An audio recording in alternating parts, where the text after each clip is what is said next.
Welcome back. We've got a special menu prepared for you two tonight.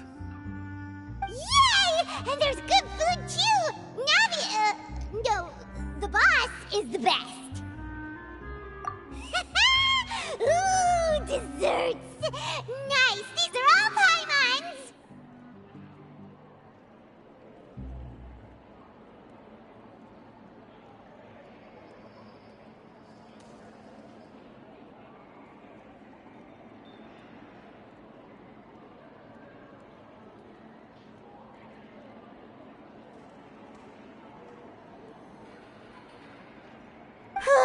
Paimon's already starting to forget what happened today.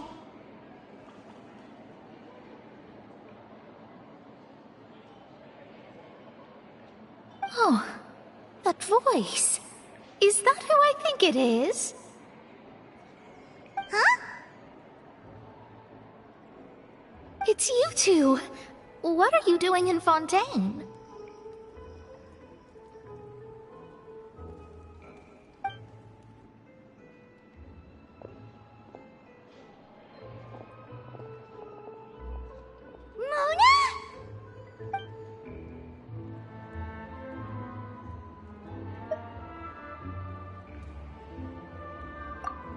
Seriously, nobody just uses a scry glass whenever they've got time to just see who they'll meet on the road. Still, we didn't expect to see you here. Wait, you're not a Fontanian, are you, Mona? Well, I have some business to attend to here, so I booked a hotel in the city. I was just out for a stroll when I bumped into you. Quite unexpectedly, if I might add. Why did you think I was from Fontaine, though? Is that because Magistus doesn't sound much like a Mondstadter surname?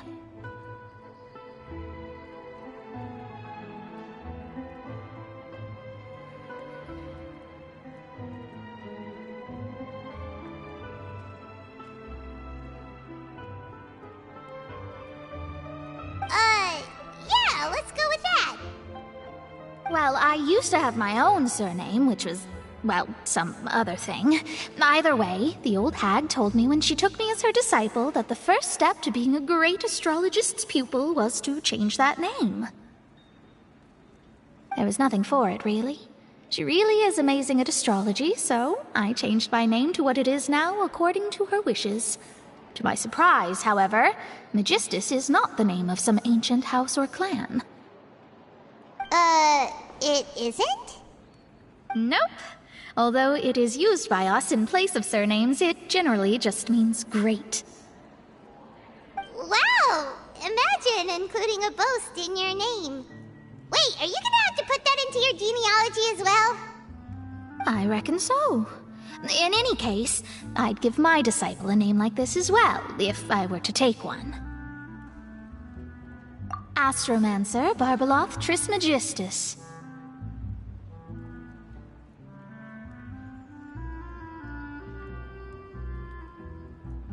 Whoa, that's a long one. Does it also mean great or something? My name means Mona the Great Astrologist. As for the old hag, hers is, in plain speech, the thrice-as-great Scholar of the Stars. Just take it as a title specific to astrologists. Thrice as great?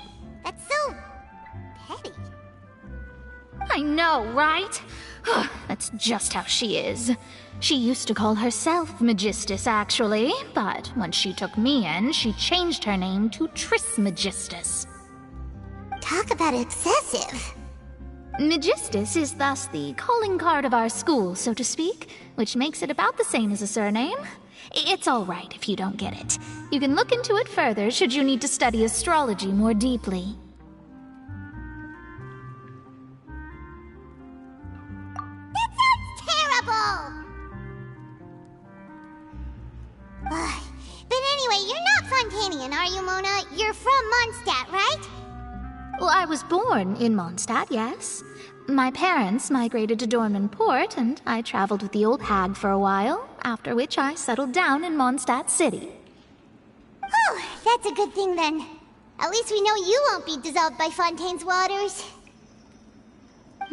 Speaking of that, I'm sure you're aware that a bunch of things have happened here in Fontaine, right?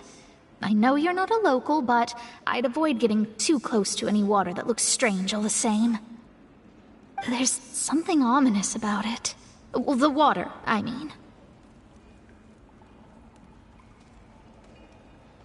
That was the main reason, yes.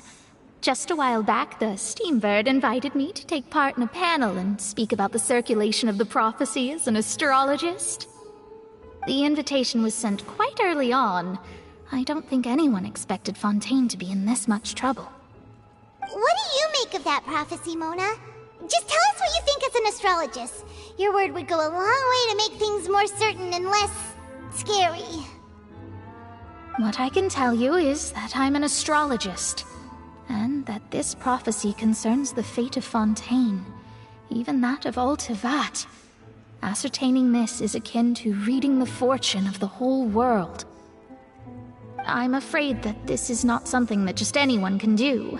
If I could do it, you would no longer call me an astrologist, but a visionary. But on the flip side, the prophecy is so huge and powerful that it must surely come from a powerful visionary. Its contents involve the fate of the world. Disregarding it would be a mistake. A visionary? Sounds really powerful and all, but does such a person really exist? Of course. The old hag could do it, and I'd bet there are others amongst those Hexenzirkel colleagues of hers who could do something similar. Huh? Are you sure? All right, I'll help you. It isn't often that I see you with such a serious look on your face. I'll tell you once I hear back from her. Thanks, Mona! You're amazing as always! Oh, well, this is something only I can do after all. So yes, your praises are quite welcome. That's the greatest of astrologists for you! Of all the people we know, you know the star's the best! Indeed, indeed. That's the spirit. Oh, sorry. I came to see what all the commotion was about. If there's anything you need, do not hesitate to inform the Spina di Rosula. Oh, whoops. Guess we were getting a little too carried away there. Well, I'll go tend to my own business now. If I receive any news, I'll be sure to come find you two again. And there she goes, quick as rushing water. And here we are with the Spina guy giving us suspicious looks.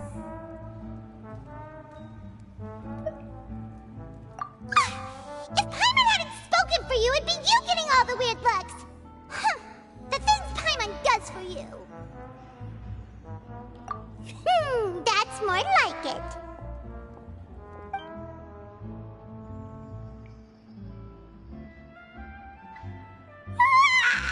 Good morning. To be honest, Paimon's still feeling kind of sleepy.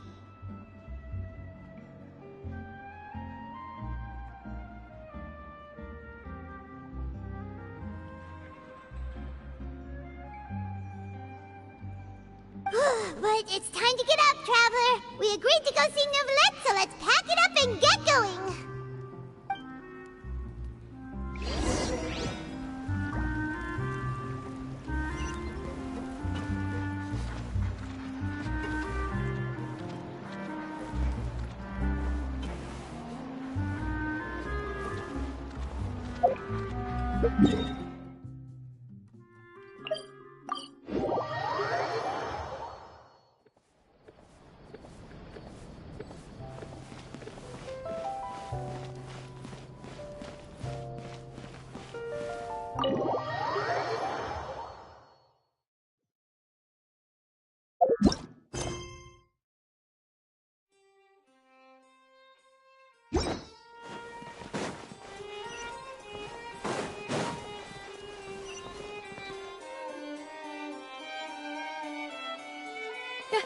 You're here!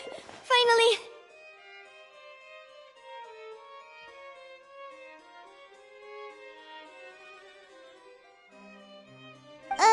Is something wrong? Monsieur Neuvillette and Lady Farina, they seem to have gotten into a dispute. Please go see for yourself.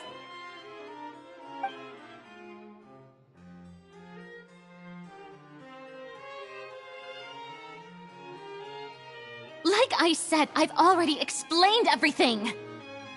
And yet the problem has not been properly solved. There is little space for excuses between us. It is not my intention to offend you, but please, tell me where you stand. You are the Hydro Archon Focalor, are you not? Look at this. This is a list of the victims from the recent Poisson incident.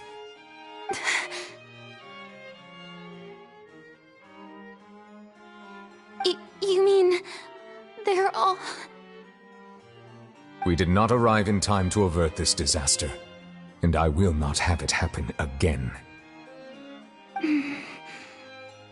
I will say this once more. You must tell me everything you know. Yesterday, I found 3 stone slates in some ancient ruins near Poisson. Do you know anything about those? Seriously? You're questioning me like this is a court case now. I don't know anything about that. But you found them in some ancient ruins, you say? That's correct, which is why I came to ask you some questions. There should have been 4 slates, but one of them was missing. The other 3 feature different images that seem to correlate to the prophecy.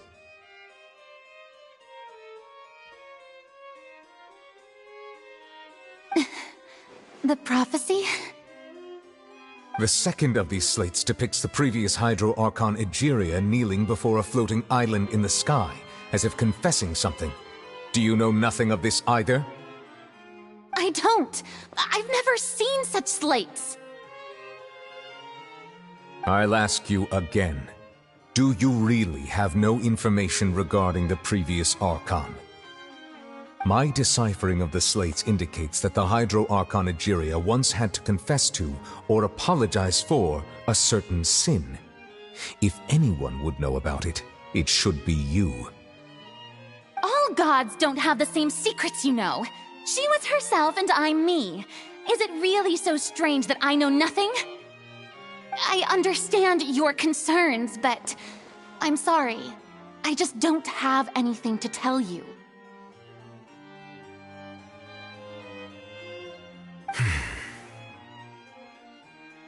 Forgive me for saying this now, Lady Farina, but I have long known of your various secret investigations into certain matters. There are several indications that you have been investigating the prophecy on the sly.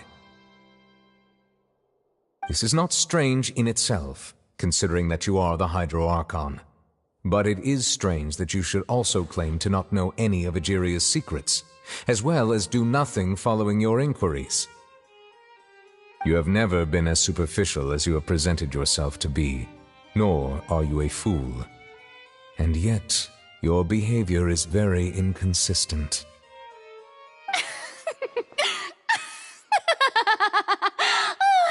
So you've been watching me all this time, have you? I didn't think you were that type. You... Well, since you know about my secret investigations, then you should know I'm actually working to take care of it. There's no point questioning or suspecting me. You're the Eudix, but you're still my subordinate. You should be following my lead. Just trust in me, you're Archon, and do as I say. Never mind whether you can truly convince yourself to or not. It'll all turn out fine. That's all I have to say. We do not discuss this matter again. Oh, the opera's about to start. Toodles!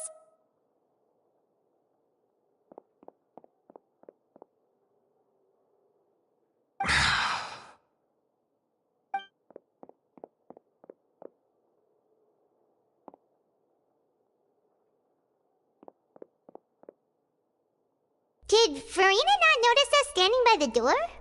Wonder what's up with her. She was smiling. She didn't seem in the mood to care if we were listening in or not.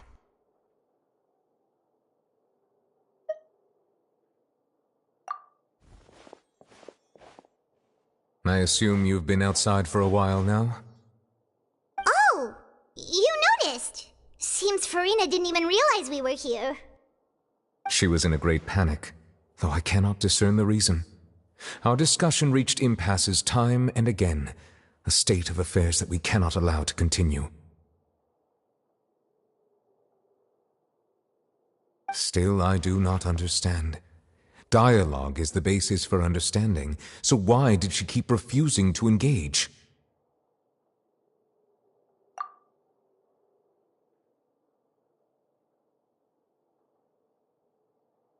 Everyone in her inner circle has noticed that she is hiding some secret. The issue is her attitude. I fear that she will not reveal anything unless absolutely forced to. We may have to create a situation in which she will have no choice but to speak. Oh? Like what? Normally, people will only reveal the truth when standing trial. Perhaps we must have the Hydro Archon experience just such a scenario. But Farina's seen so many trials, and she's really good at dodging questions. How do we make sure that she won't just slip away at the first chance she gets? We will need to consider this thoroughly, join forces with various parties, and then do what we can. If at all possible, I would prefer to recuse myself from this affair, but we must prevent the prophecy from coming to pass. This may be cruel to her, but all Fontaine is in crisis. The information a god possesses is too precious, and so we must take a chance on this. But who will lend us their aid to do such a thing?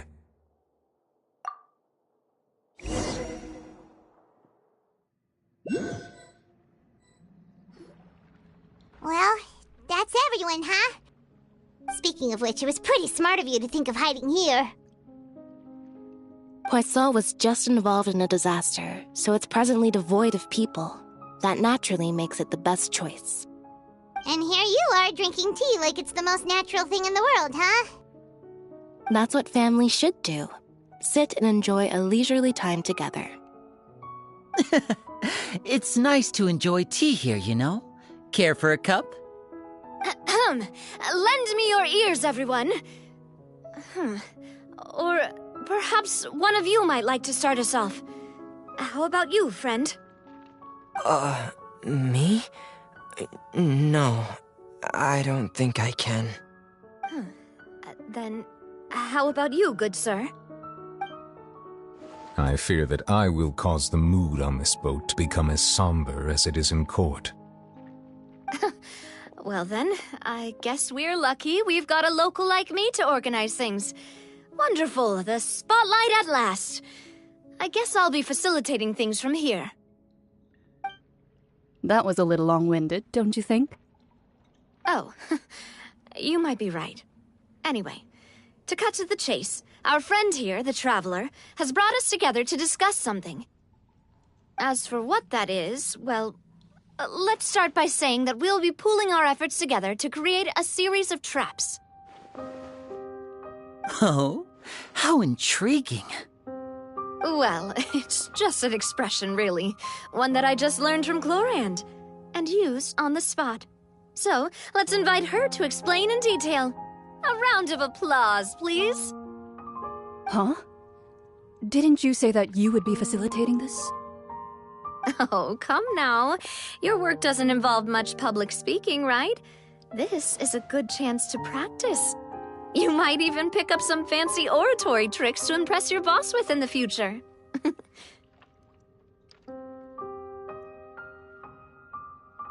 I see. And what does my boss say? He is glad that you consider him your boss. Do go on.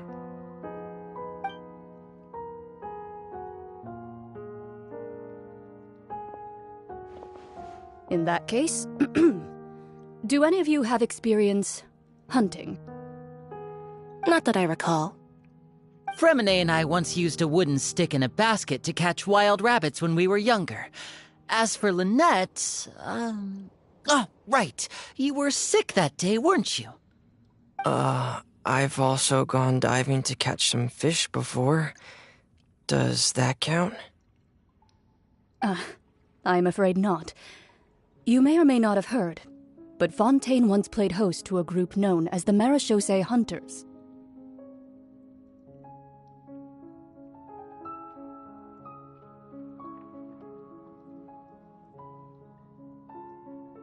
Though that was their name, they did not hunt animals, but rather various monsters left behind by the ancient dynasty of King Remus. Today, Fontaine's monster population has already thinned greatly, so the hunters have blended back into society, taking up arms in other lines of work. They even left a unique methodology of hunting in their wake.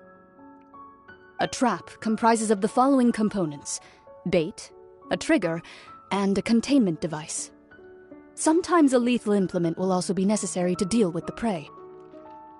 So, if we were to build a trap together, right now, what would you choose to build it with? For me, I would prefer something basket-shaped. Pigeons and rabbits will see the bait and naturally enter the snare. Our line of work requires a deft hand, and we're some of the best in the industry, so you can count on our techniques. You used some of those techniques while moving the people of Poisson, didn't you? My subordinates mentioned that you even performed some magic for the bawling children. Yes, and I even managed to gather some intelligence in the meantime. I'm quite the multitasker if I do say so myself. I'm afraid I can't claim that as my strong suit. I prefer more stable methods, like placing bait in the water and waiting for the fish to come within reach. That's the kind of method I would count on. Calm and steady.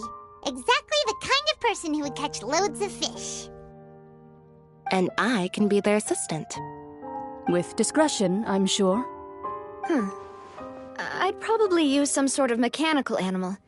Papa once bought me some small clockwork squirrels, mice, and such. When placed in the forest, they can attract others of their kind. I remember that you liked those too, didn't you? I did. And that would be a good way to go about it. If they're realistic enough, animals of the same kind will follow them all the way to the trap. What about you, Monsieur Neuvillette? I fear I do not have any related experience. That makes sense. You usually solve problems directly, without the use of any such tricks. But I do have one more question for you, monsieur. If we were to create a trap now, how would you design it? I would like for it to be effective, but bring no harm to the prey. A more gentle trap would be ideal. Kind as always. However, our intention doesn't necessarily change the containment device and the type of implement we need. If we wanted to kill the prey in one strike, we would need a powerful implement. However, that also goes for prey that must be captured and safely contained. Wait, why's that? Only a hunter who's a true expert at subduing their prey can snare it without harming it. The line that divides life and death is often exceedingly thin. So are we going hunting together? We hadn't thought of seeing ourselves as hunters. It kinda works, but maybe it's still not the best metaphor. If our means of capturing and dealing with our prey is to put them on trial, then the hunting metaphor is actually quite accurate.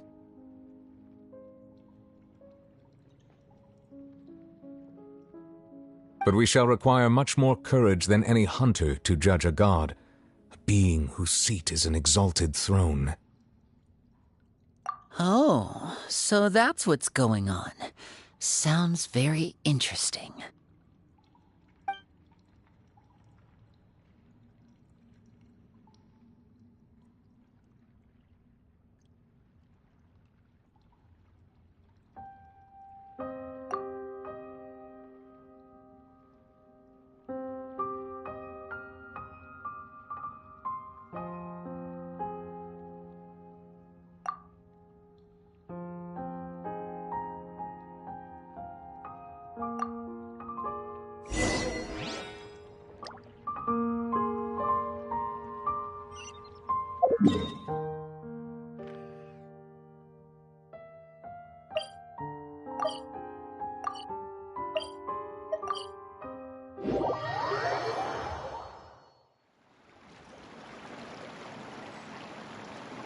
Osmanthus.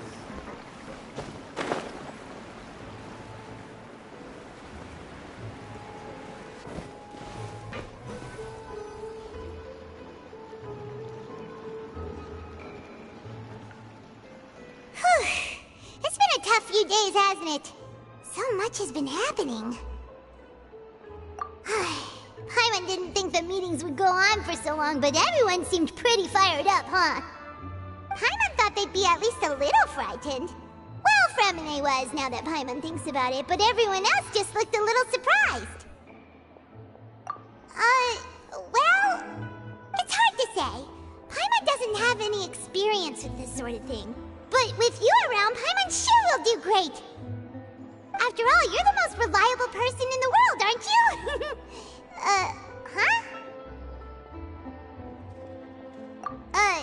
Did you just pour some tea? Paimon didn't notice you doing that at all. Then what's that? Paimon's never seen that cup before.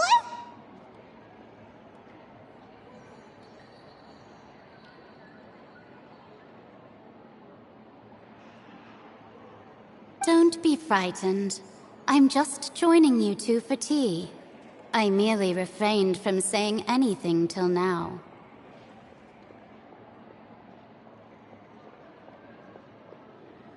Who's that voice? But there's no one here. Ah, have you forgotten me already?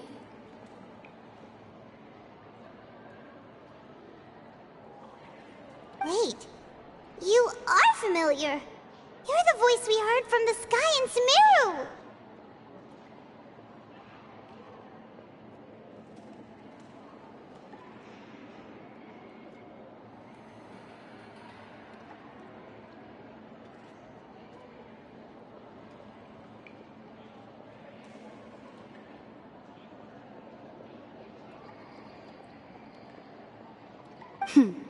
The voice from the sky, I fear that description is wrong. Though, not completely wrong. You're feeling lost now, just as you were feeling previously. I sensed that confusion and thus came to you. Guiding people is an irresistible hobby of mine, after all. Consider me a passerby. Just accepting a commission from my friend's disciple on a whim.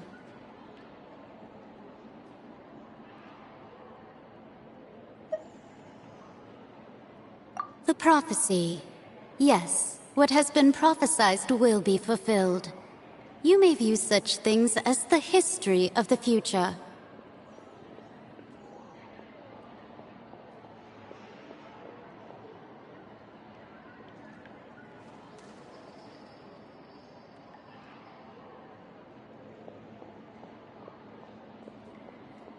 What? Then is there any way we can stop it? I believe you have witnessed a failed attempt with your own eyes. Can everything in Tevat so easily be changed?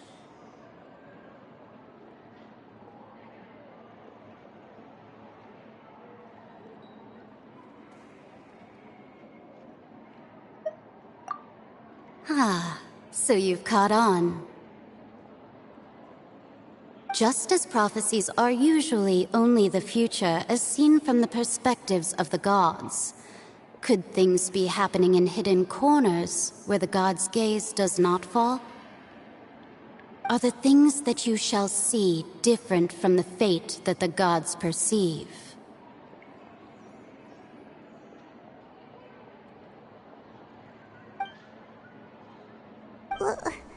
What is she talking about? It all sounds really impressive and important and stuff, but it also sounds kind of scary.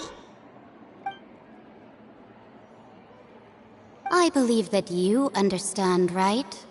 Some things are insignificant, but others you must reach out to change. Ultimately, fate shall serve as your only guide, no matter what will happen in Tevat's future. All you need to do is to play your part. This was good tea, by the way. Thank you for your hospitality. Well, that'll be all for today. The voice. It's gone.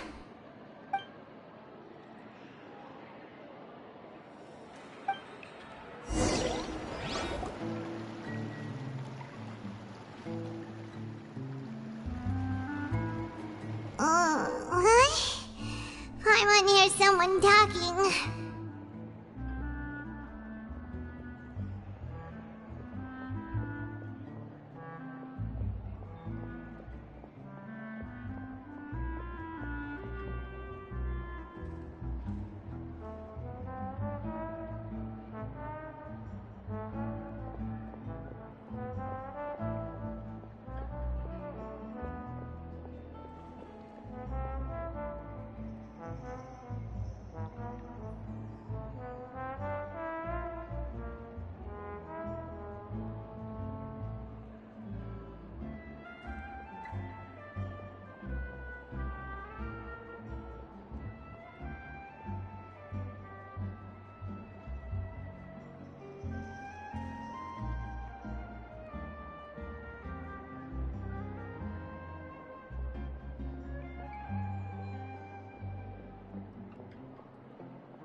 Alright, coming!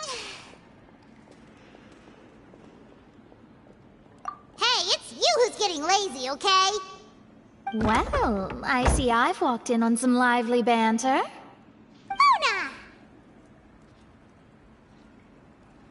Fine, just fine. I went to take part in that Steambird panel. It turned out to be more interesting than I expected. Not all Fontanians are pessimistic about this. One journalist mentioned that sitting around and waiting for the end to come would be wrong, and that they should make their own rescue preparations. I agreed, so we had a brief chat with her. Did she have pink hair by any chance? Why, yes! It was Charlotte. You remember her, right? That daredevil journalist? I'm in full support of her view. Prophecies are very important, but how can people allow their lives to be commandeered by just a few words? That's right! Paimon's glad to hear something sensible for once. Ah, yes. About what we had discussed before. I did try, but I'm afraid I couldn't reach the old hag. I'll try again tonight, but I wouldn't get your hopes up. Huh?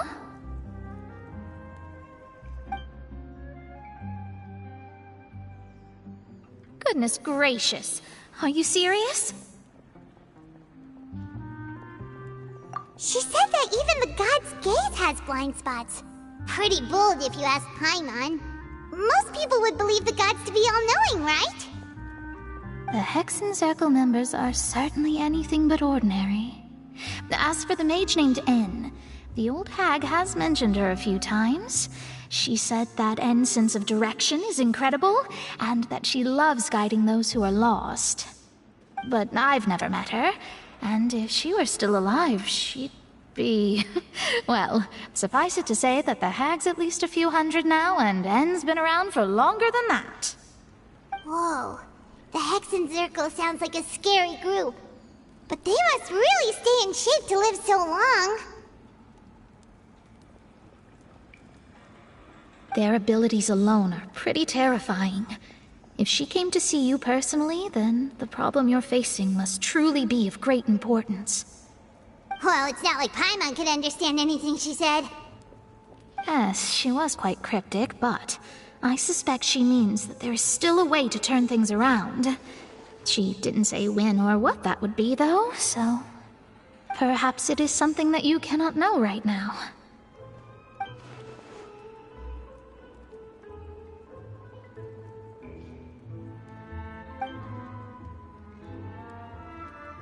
Traveler, Paimon, are you two all right? Oh, we're fine. We're just a little down right now. It kind of feels like the end is coming, you know? I see. I feel that same sense of desperation, too. I guess you could consider me someone who has often witnessed fate. So far as I have seen, it cannot be swayed. But even so, I still hope for, and believe in, miracles.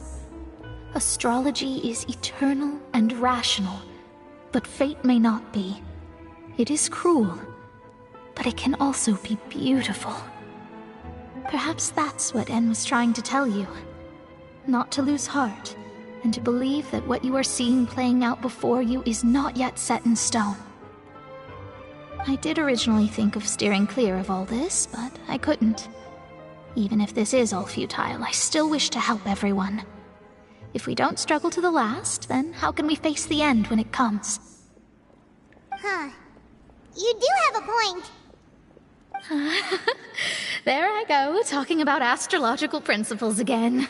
Sorry about that. The moment I start talking about work-related stuff... I need to get going. It was worth trying to comfort you, even if only a little. I believe that you'll help those who are struggling in the same way I did. I suppose that might be why we always seem to meet by coincidence.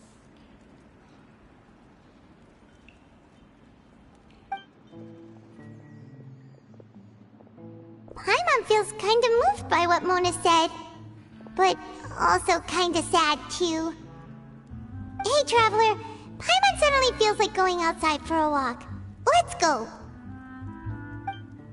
Let's walk around the city, shall we? There's a few spots we always like to walk by.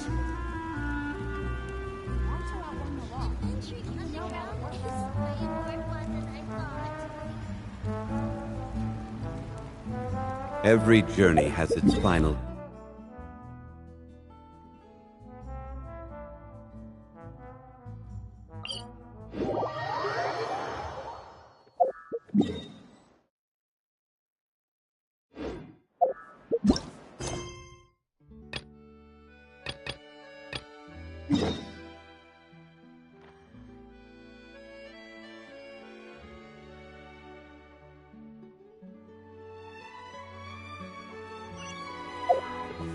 Osmanthus what? Taste.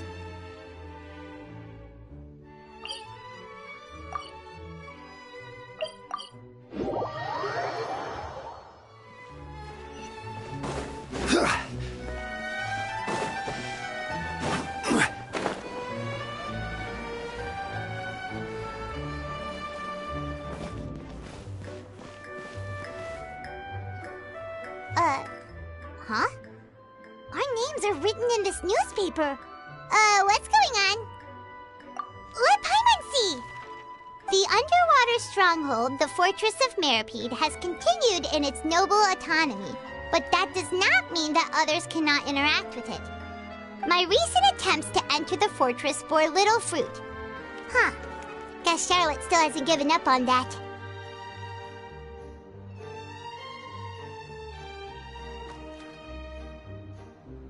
Thus, did an Outlander friend become the focus of this report. A blonde adventurer with their white fairy, legends trailing in their wake.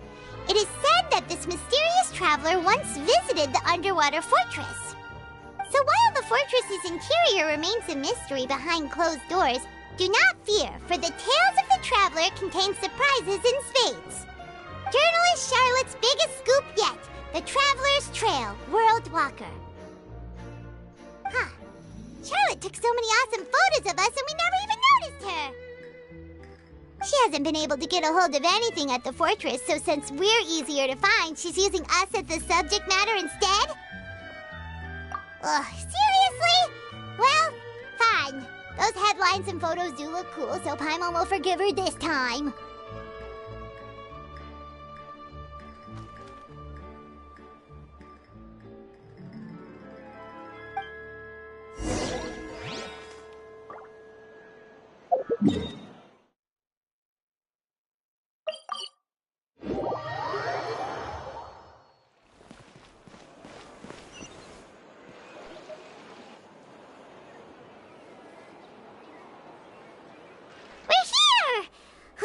Paimon's hungry.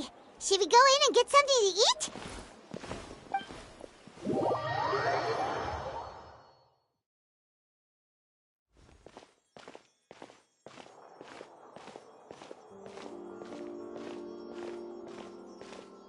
Hey, quick! Look! That's the limited edition, only 16 slices a day cake! It was so delicious the last time we tried it! Despite the tense situation we were in, let's give it another go! Paimon's sure it'll be great! One slice of cake, please. Someone showed up after all!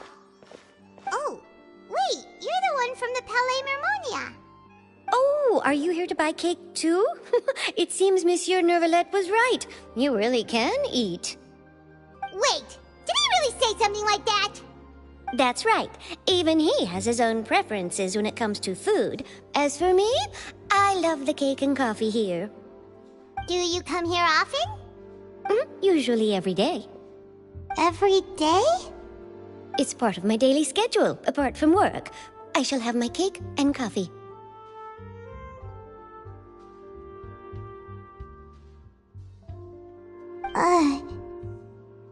Then what if someone told you one day that this place would be closing soon, and you wouldn't get to eat cake here anymore?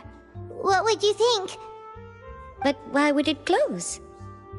Well, Paimon doesn't know either, but maybe the waters will rise tomorrow. You know, like in the prophecy. Oh, the prophecy. To be honest, I haven't paid much attention to that. No, still, even if there'd be no more cake tomorrow, that wouldn't keep me from having some today. No, it's the same for eating in general. You might not be able to eat tomorrow, but if you can do so today, then you should carry on. That's what people call living, you know.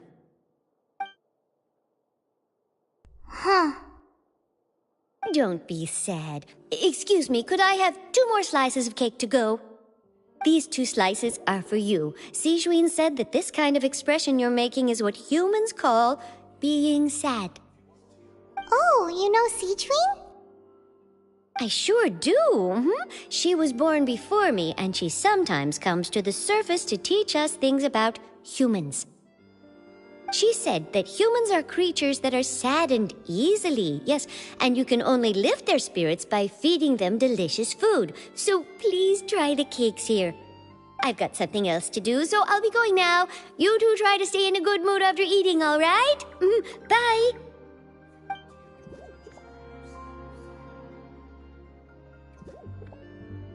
And there she goes. All right, let's dig in. I'm unsure this cake will be delicious.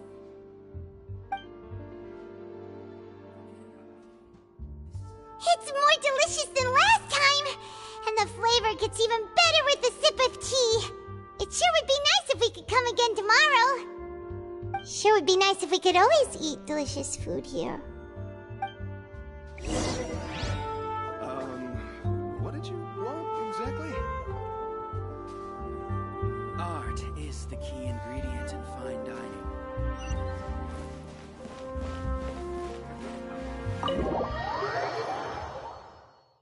Oh, we're near the Seabird office. Let's go look for Charlotte and have a chat.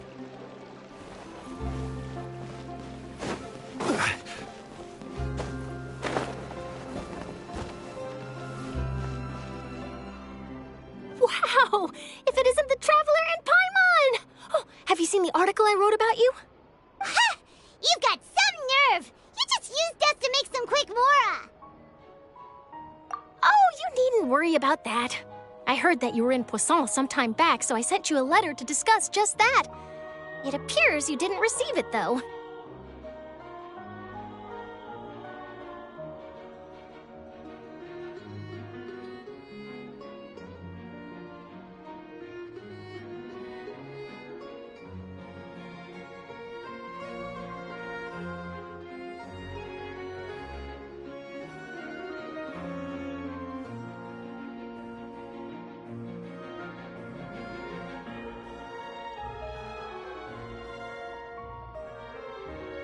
It's all right, though. I've set aside the amount intended for you. I've even set the table with some food. Really? Oh, you're the best! You're almost a little too easy to win over, Paimon. If I were a journalist with ulterior motives, you'd be in trouble now, you know. Oh, Paimon knows you're not like that. Still, what brings you here all of a sudden? Were you looking for me? When Mona mentioned you, we thought of coming to see you at work.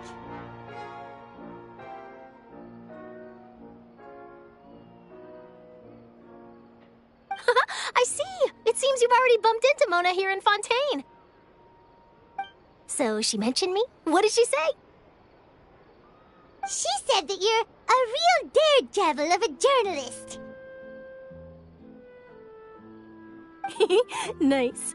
In which case, can this daredevil journalist dare to request an exclusive interview with the legendary Traveler and Paimon? Huh? So your article in the paper today doesn't count? Oh, of course it doesn't. That was more like live photography. What I'd like to do is dive deeper and ask you to talk about the things you've seen and experienced. Yeah, are we even qualified enough? Why not? If I say you're worth an interview, then you're worth it. But not right now, of course. I'll need a few days to prepare. Oh, in that case, we'll just chat when you have the time then? Oh, so that's a yes? Ooh, splendid! I'll tell the editor-in-chief immediately. I'll have to apply for lighting, a venue, some props, and whew, so much to get done now. Talk to you later. Wait, Charlotte, Paimon's still got a question for you. And what's that? If, just for example, Fontaine were to be flooded tomorrow, what would you do today? Huh, that's the prophecy you're talking about, isn't it? I mean, I do hear about it often, but I've never once thought that the day could be tomorrow.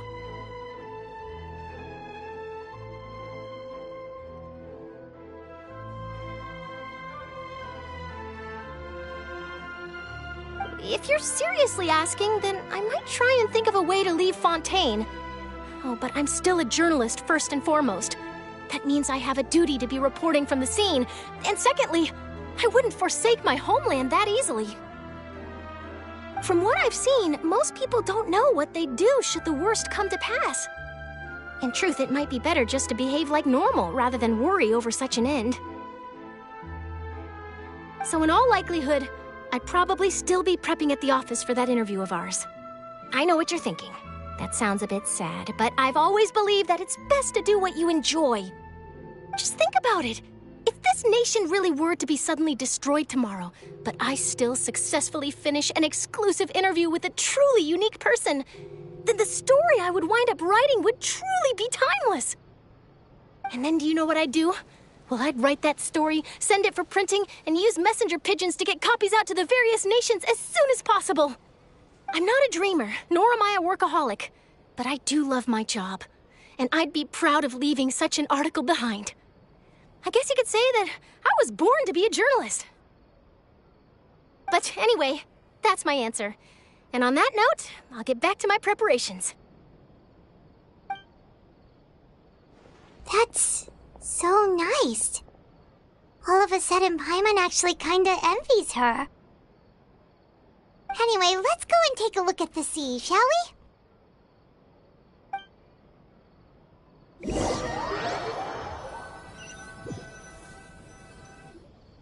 The sea breeze and scenery can be a pretty soothing combo, huh?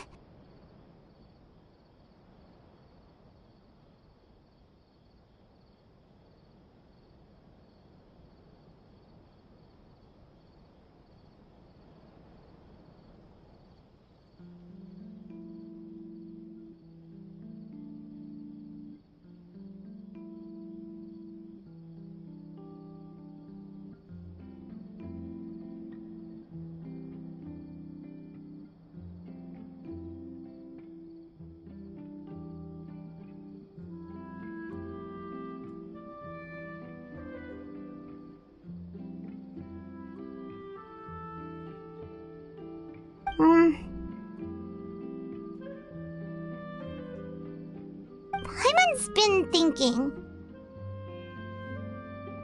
If it wasn't Fontaine, but all of Tevat that would be destroyed tomorrow, where would we go and what would we do? No, Paimon should ask, if you could choose, what would you like to do?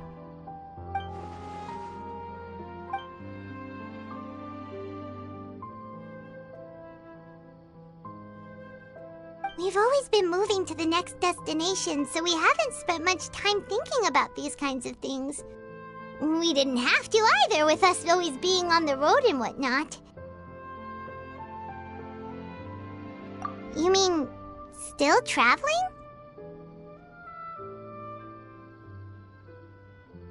Huh. Wait, isn't that what we've always been doing?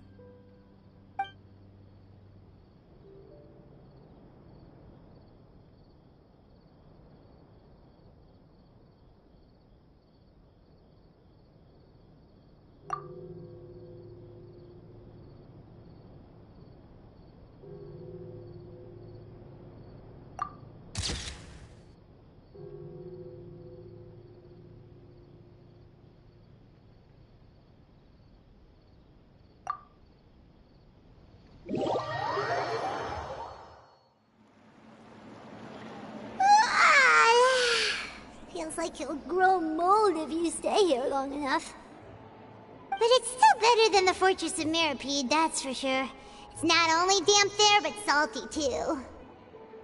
Ah, so the two of you are still here. Wonderful. Oh, you're from the Palais Mermonia, aren't you? Yes, I'm Isadora. Monsieur Nervillet sent me to look for you two before. I heard that afterward you went to the Fortress of Meropide.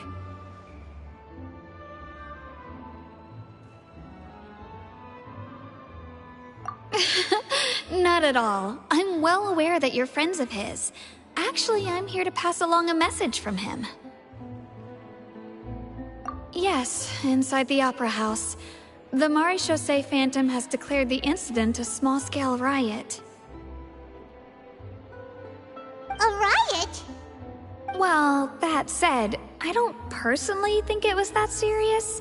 Lady Farina was watching a performance at the Opera House, and while she was resting during an intermission, some other audience members suddenly started harassing her, loudly accusing her of doing nothing about the prophecy crisis. And before she could respond, others started to join in. The crowd continued to grow, and protests against the Hydro Archon started to break out. So people have started to put the blame on Farina. Guess they finally found an outlet for the pressure they've been under due to the prophecy. I agree. People will naturally rely on gods, as is customary. But the moment people feel threatened, gods are also the first to be blamed. So what happened after that? Is Farina okay? Seeing that the situation was spiraling out of control and that further argument was pointless, she claimed that she'd gotten tired of this and left in a hurry. The Marechaussee Phantom had their hands full maintaining order and did not catch where Lady Farina had gone. Only when things had stabilized did we realize that she had gone missing. So, you mean she's still missing? That's right. The Marechaussee has dispatched many people to search for her, but we don't have any leads yet. That said, I don't think there's much to worry about. She is a god after all. Even if she were to fall into the hands of rioters, what could ordinary people do to her? Good. Monsieur Neuvillette sent me to tell you about the situation, but he didn't say anything else. Don't worry, this is more than enough to go on. Thanks for keeping us informed. Ah, is that so? Well, all right then. In that case, you two take care. I'll be heading back to the Palais now.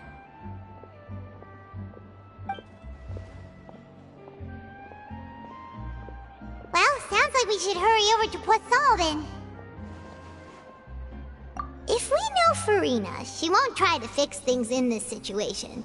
Instead, she'll look for a place to wait out the heat. And, as we also know, she may be loud and dramatic, but she doesn't have a heart of stone. When Neuvillette was talking to her in the Palais Mermonia, and she heard about Poisson, she couldn't hide her sadness and remorse. It would be hard for her to ignore being accused by the public today.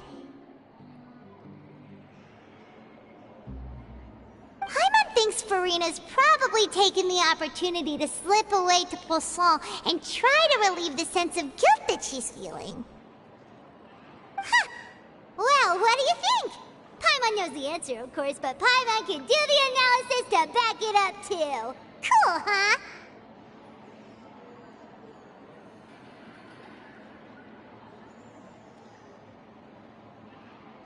In that case, there's not a moment to lose! Poisson, here we come!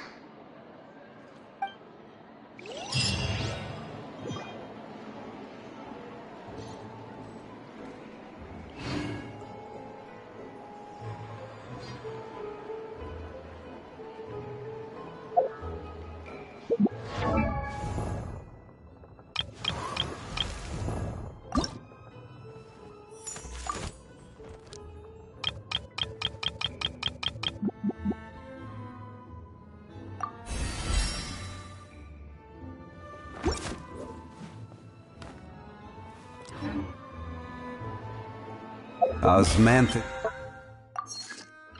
Wine tastes the same.